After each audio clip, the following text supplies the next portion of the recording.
આ જગતનું અલૌકિક પાત્ર હોય તો એ માં છે. માના પ્રેમ જેવો આ પ્રેમ આ જગતમાં બીજું કોઈ ન આપી શકે. એટલે તો માનો પ્રેમ મેળવવા માટે ભગવાન કૃષ્ણ, ભગવાન રામ, આ બધા લોકો જ, ભગવાન પણ મનુષ્ય અવતાર ધારણ કરીને આવ્યા, કારણ માનો પ્રેમ મળે. અને એ જ કૃષ્ણએ તો માનો પ્રેમ મેળવવા માટે થઈ અને માના હાથનો માર ખાવા માટે, કારણ માં મારે ને એમાં પણ પ્રેમ ભર્યો હોય. કારણ કે માં માર્યા પછી ઈ જ માં પોતાના ગોદમાં બેસાડે અને માથા ઉપર હાથ ફેરવે અને કપાળમાં ઈ જ ચુંબન કરે સાહેબ, કારણ એ જનેતા છે. સમય પરિવર્તિત થયો છે. અત્યારનો યુવાન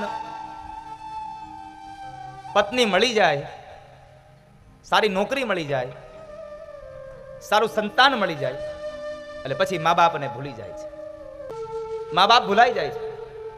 ત્યારના કોઈ પણ યુવાનની એ પત્નીને પોતાના ઘરડા સાસુ સસરા પોતાની ભોગા પોસાતા નથી સાહેબ.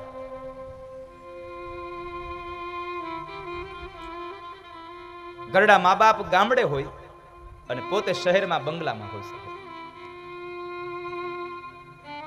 એક વાત મારી યાદ રાખજો કે તમારા બંગલાની અંદર જો તમારા મા બાપને રહેવા માટે જગ્યા નથી ને તો તમારા માટે તમારો બંગલો નહીં, તમારો બગલો છે સાહેબ.